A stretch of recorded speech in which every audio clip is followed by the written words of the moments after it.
Good morning ગોકુલદા એવું નથી આપણે ગુડ મોર્નિંગ સુરતવાળાઓ. આજે લગભગ 2 બ્લોગ આવશે. તો આજનો બ્લોગ એક સમાજને રિલેટેડ છે ને એમાંથી ઘણું બધું સમજવા જેવું છે ને બદલાવ લાવવા જેવો છે. તો એક વખત જરૂરથી જોજો, વચ્ચેથી કુડાવતા નહીં, આખું જોજો. જો તો 10-15 મિનિટનો ટાઈમ જાય તો જાય, પણ જોજો એટલે તમને જાણવા મળે. આનું બીજું કોઈ જ રીઝન નહીં હતું કે ભાઈ કાલનો બ્લોગ તમને નહીં ગમ્યો હોય. મેઇન રીઝન આ હતું. યસ, આજે મારે તમને એક વાત કહેવી છે કે લગ્નમાં 4 વસ્તુ જોવા મળે છે હમણાં. પહેલું કે ભાઈ પૈસો હોવો જોઈએ. બીજી વસ્તુ કે ટાઈમ પર વસ્તુ થવી જોઈએ. ત્રીજું સંબંધ સાચવવા પડે, નહીં તો કોઈને કોઈ રિહાઈ જાય. અને ચોથી વસ્તુ શો ઓફ, લોકોને જે વસ્તુ બતાવવાની તે. આ બધી વસ્તુ પૂરી કરવા ગઈએ ને તો માણસ અધૂરો થઈ જાય છે. મારા લગ્ન છે તો હું ઘરમાં વસ્તુ જોઉં છું હમણાં કઈ કન્ડિશનમાં થવી જોઈએ ને કઈ વસ્તુ કઈ કન્ડિશનમાં થઈ રહેલી છે. તો આમાં મારે કહેવાનું એ વસ્તુ છે કે ભાઈ તમારા ઘરમાં પ્રસંગ આવે ત્યારે આ વસ્તુ પહેલાં તો ખબર પડે. બીજી વસ્તુ કે ભાઈ લગ્ન છે, કોઈ તમને પ્રેમથી બોલાવે છે તો જાઓ, ગમે તે બધી વસ્તુ ભૂલીને જાઓ. કારણ કે કોઈ એક બાપ છે એ પોતાના છોકરા છોકરી માટે પૈસા આખું વર્ષો ભેગા કરે છે અને તમને બોલાવે છે. એના માટે સંબંધ સાચવવા માટે કે સંબંધ સુધરે એના માટે. બીજું કે ખોરાક એટલે જે જમવાનું બનાવ્યું છે એનો બગાડ નહીં થાય. અને એક વસ્તુ મને નથી ખબર પડતી કે કોઈ બી સમાજ, કોઈ પણ સમાજ, તેની અંદર જે બધા રિવાજો રાખ્યા છે, ચાંદલો. હવે આ ચાંદલો એક્ઝેક્ટલી છે હું કંઈ ખબર નથી પડતી. ઘણા લોકો માટે ચાંદલો જરૂરી છે, ઘણા લોકો માટે ચાંદલાની પ્રથા બંધ કરવી છે. હવે આમાં ખરેખર એક્ઝેક્ટલી થાય છે શું? મારા ઘરમાં લગ્ન છે, મારા જ પોતાના લગ્ન છે. જે વસ્તુ હમણાં થાય છે તે હું તમને ઘટના સમજાવું કે ભાઈ ઘણા લોકો એમ કહે છે કે અમે તો ચાંદલો લેવાના, એટલે કે પૈસા લોકો જે આપી જાય રાજી ખુશી એ લેવાના, નો પ્રોબ્લેમ. એ શેના માટે લે છે? કારણ કે એણે બધી જગ્યાએ લખાવ્યો છે, બધાના લગ્નમાં લખાવ્યો છે. એમની એક જ છોકરી છે કે એક જ છોકરો છે, એ લોકોના ઘરે બીજો કોઈ પ્રસંગ નથી આવવાનો. આ છેલ્લો અને પહેલો પ્રસંગ આ જ છે. તો એણે હમણાં સુધી બધાના લગ્નમાં જે ચાંદલો લખાવ્યો, તો એના એ પૈસા પાછા આવવા જોઈએ કે નહીં આવવા જોઈએ. અને બીજી તરફ એવું છે કે ભાઈ અમે ચાંદલો બંધ કરી દીધો છે, તો ઢીક મારીને ઢીક ખાવાની. એટલે કદાચ આજે કોઈ આપણા ચાંદલો લખાવે, આપણે પાછો એના ચાંદલો લખવાનો. એની કરતાં આપણે સ્વેચ્છાથી બંધ કરી દઈએ. ભલે આપણા લોકોને લખાવ્યો છે પણ આપણે બંધ કરી દઈએ. એનતા બી એક છોકરો છે, છોકરી છે, આનતા બી એક છોકરો છે, એક છોકરી છે. એટલે કા છોકરો કા છોકરી છે, આનતા બી કા છોકરો કા છોકરી, બેમાંથી એક જ વસ્તુ છે બંનેની. બંનેની વિચારસરણી સાચી છે કે ખોટી? હવે આના પર્સપેક્ટિવથી વિચારીએ તો આ સાચો છે, આના પર્સપેક્ટિવથી વિચારીએ તો આ સાચો છે. તો સમાજે એક્ઝેક્ટલી કરવું શું જોઈએ? મારા હિસાબે હું જો વિચારું ને, ચાંદલો લેવો જોઈએ. ચાંદલો લેવા જોઈએ એનું પાછળનું કારણ હું તમને કહું કે છોકરી છે, એમનો જે પેરેન્ટ્સ લોકો છે, હવે એ લોકોને ત્યાં છોકરો હશે તો કોઈ વાંધો નથી, છોકરી હોય તો છોકરી લગ્ન કરીને સાસરે જતી રહેશે, પછી મમ્મી પપ્પાનો હું. એટલે એના માટે ચાંદલો લખો. પણ એક વસ્તુ એમાં એ બી છે કે ચાંદલો એને લખાવવાનો છે, એને આપવાનો જે ચાંદલો છે, આપણે પૈસા આપવાના છે. હવે એ પૈસા એ લોકો બી શું કરવાના? જેની સાથે પ્રેમ મળવાનો હતો, હવે એ તો હવે સાસરે જતી રહી છોકરી, એ ચાંદલાનું શું કરવાનું? તો એ ચાંદલો લઈને કરે શું છે? એટલે ત્યાં ચાંદલો લેવો નહીં જોઈએ. હવે અહીંયાથી આ લોકોએ ચાંદલો બંધ કર્યો છે, બરાબર? તો એણે બધી જગ્યાએ ખર્ચા કર્યા, એનું હું સમાજમાં જે બતાવ્યું તેનું હું વાત તમે સમજો. બંને બાજુ બંને સાચા છે. તો સમાજે આમાં વચ્ચે આગળ આવીને એક વસ્તુ એવી કઈ વસ્તુ લાવવી જોઈએ કે જેમાં ચાંદલા પ્રથા જે છે, ચાંદલા પ્રથા એ ટોટલી બંધ થઈ જોઈએ. ચાંદલો જે લે છે એને ત્યાં કોઈ જવું નહીં જોઈએ. ને કદાચ એને ચાંદલો લેવો છે તો એક કામ કરાય, સમાજની પાસે ભંડોળ તો છે ને. હવે આનો લગ્નનો ખર્ચો થાય છે 15 લાખ રૂપિયા. જેને ચાંદલો લેવો છે એનો ખર્ચો થાય છે 15 લાખ રૂપિયા. ચાંદલો આવવાનો કેટલાનો? 1 લાખ કે 2 લાખ રૂપિયા.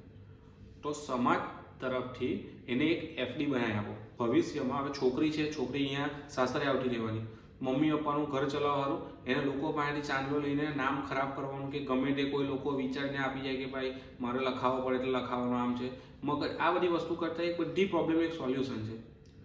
માણસને જ આગળ લાવવો છે તો સમાજે આગળ આવવું પડે. સમાજના અગ્રણીઓ છે તો એ લોકો એવી સ્કીમ લાવો કે જેને એક છોકરી છે તો એ લોકોને એફડી બનાવી આપો. એફડી, બરાબર? છોકરીને બનાવી આપો કે છોકરીના મા બાપને બનાવી આપો. એટલે થશે શું આમાં કે આવનારી જે પેઢી છે એને આ વસ્તુનું ઇન્ટરેસ્ટ મળતું રહેશે, એ પૈસા એને કામ આવશે. ચાંદલા પ્રથા બંધ થઈ ગઈ, પણ સમાજમાં જે લોકો દાન કરે છે એ વસ્તુનો એક યોગ્ય ઉપયોગ થશે.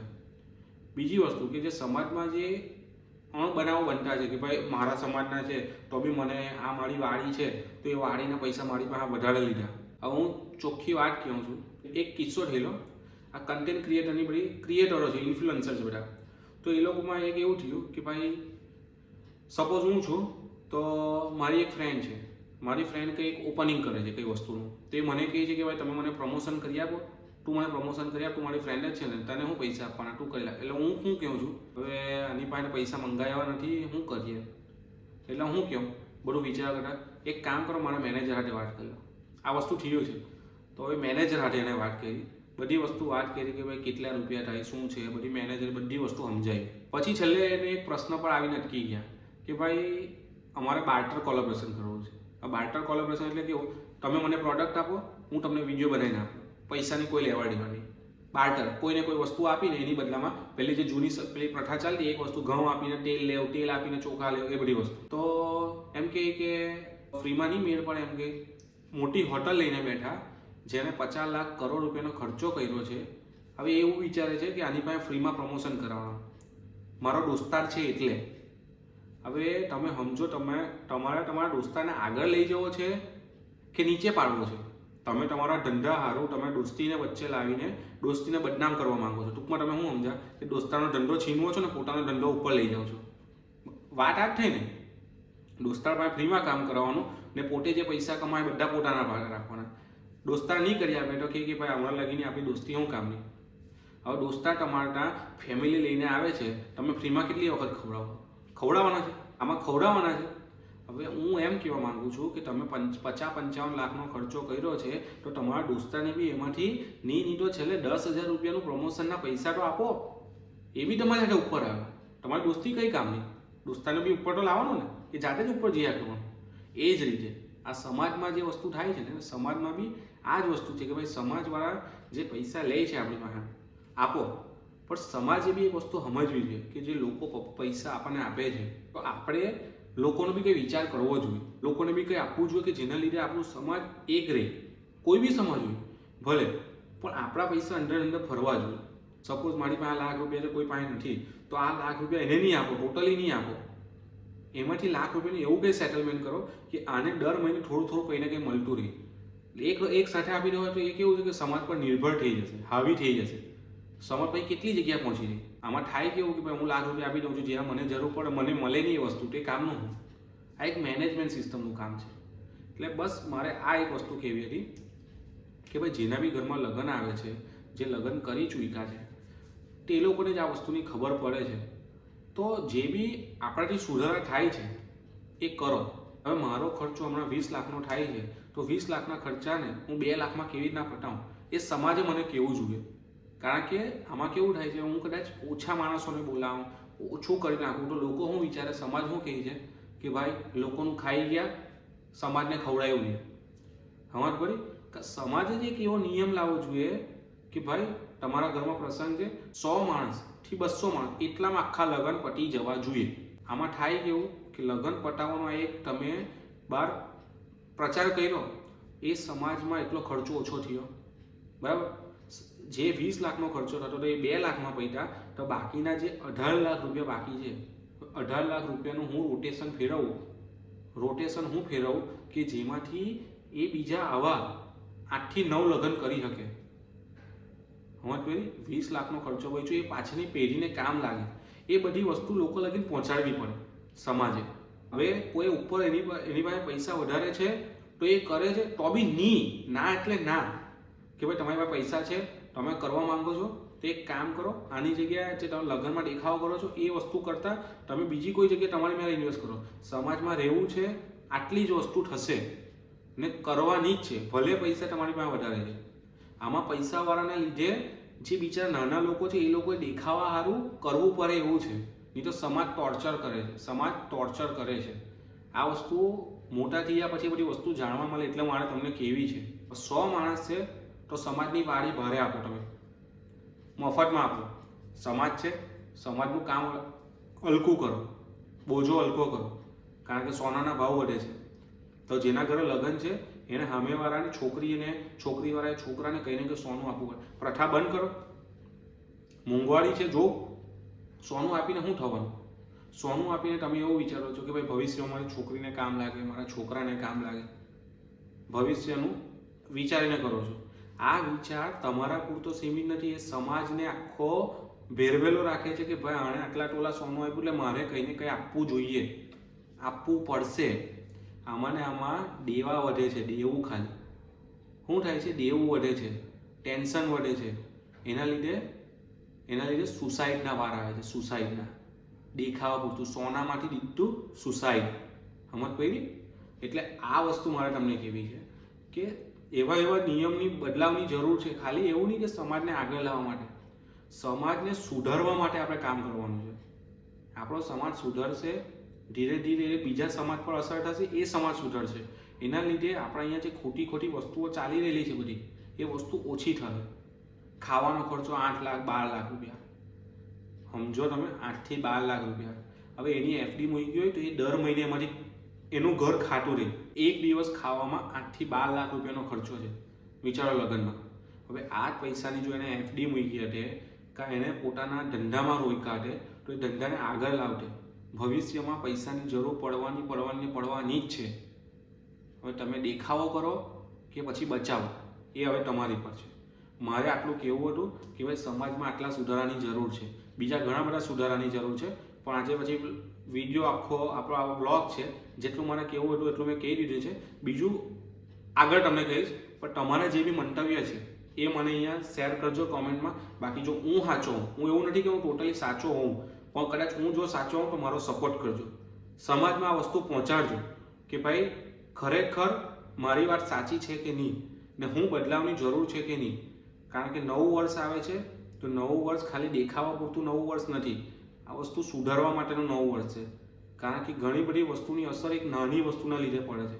નહીં તો પછી એવું થાય છે કે ભાઈ 2024નો નવો નિયમ આવ્યો તેમાં આ લોકો ફાવી ગયા. એવું નહીં, ટોટલી આખા સમાજને કઈ જગ્યાએ ફાયદો થાય છે, કઈ જગ્યાએ નુકસાન જવાનું છે, એની જગ્યાએ એ નુકસાનને બચાવવા સારું કઈ રીતે ફાયદો કરી શકાય એ વસ્તુ તમે સમજાવો. ને નીચા માણસને નીચા નહીં લાવો, એને બી ઉપર લાવવાની ટ્રાય કરો. ને જે ઉપર છે એ ઉપર આખા સમાજને કંટ્રોલ કરવાની ટ્રાય નહીં કરો, સમાજને સુધારવાની ટ્રાય કરો. સમાજ આપોઆપ તમારું કામ કરશે. પછી આપણે કહીએ છીએ કે ભાઈ આપણા જ આપણું ખોદે, એનું કારણ જ એવું આ છે. ખોદવાનું કારણ શું છે? માર્કેટમાં એ જ વસ્તુ, જે વસ્તુ તમે વેચો છો એ વસ્તુ 100 રૂપિયાની વસ્તુ માર્કેટમાં 30 રૂપિયાની મળે છે, તમે 100 રૂપિયામાં વેચો. એનું કારણ શું થયું? તમે સમાજને લૂંટો છો. પહેલી વાત તો એ છે, બરાબર? એવું લોકોનું વિચારવું છે. પણ હું એમ કહું છું કે એ જે માણસ 100 રૂપિયાની વસ્તુ છે એ બહાર 30 રૂપિયાની મળે છે, તો આપણા સમાજ માટે 50 નહીં રાખો, તો સમાજમાંથી જ લોકો એકબીજાની વસ્તુ ખરીદશે. હું ઘઉં બનાવું છું તો મારી પાસેથી આખું સમાજ ઘઉં લેશે. કોઈ ભીંડા બનાવે છે તો આખું સમાજ એની પાસેથી ભીંડા લેશે. પણ ક્યારે વસ્તુ ચોખ્ખી હશે, નિયત સાફ હશે, તો ભલે ભાવ વધારે. લોકો ભાવ તરફ નથી જતા હમણાં. લોકોને સારી વસ્તુ જોઈએ છે ને એ સારી વસ્તુ સમાજની અંદરથી જ મળી રહે એમ છે. તો સમાજ થોડા દિવસે એકબીજાની સાથે મળતું રહેશે. એના લીધે એક વિચાર બીજા વિચાર સુધી તરત પહોંચશે. બરાબર? તો આ વસ્તુ છે. સુધરવું હોય તો મારી સાથે જોડાયેલા રહેજો. મને જેટલા બી વિચાર છે મારા પોતાના એ હું તમને કહેતો રહીશ. તમારા વિચાર કોમેન્ટમાં કહેતા રહેજો તો ખબર પડશે. બસ, તો આજનો બ્લોગ કંઈક આ રીતનો હતો. તો મળીએ હવે નેક્સ્ટ બ્લોગમાં. બ્લોગ જો ગમ્યો હોય તો લાઇક, શેર અને કોમેન્ટ કરવાનું નહીં ભૂલતા. લોકોને હમણાં આખા સમાજમાં પહોંચાડજો. પહેલાં આપણા સમાજથી શરૂઆત કરીએ એટલે આપણું સમાજ જોઈને બીજો સમાજ જોડાય. એ પ્રમાણે એકબીજા સમાજની સાથે આપણે આખી કોમ્યુનિટી બનાવીએ, જેના લીધે આપણી પર કોઈ મોટો માણસ હાવી નહીં થાય. એના માટે લીડર એક બનો, પણ એવા લીડર બનો કે બીજા બધા માણસને તમારી પર ભરોસો હોય. ને એ ભરોસો હંમેશા માટે જોડાયેલો માણસને જોડાયેલા રાખે છે. તો એ ભરોસો તૂટવો નહીં જોઈએ. તો મળીએ હવે નેક્સ્ટ બ્લોગમાં. ત્યાં સુધી બાય.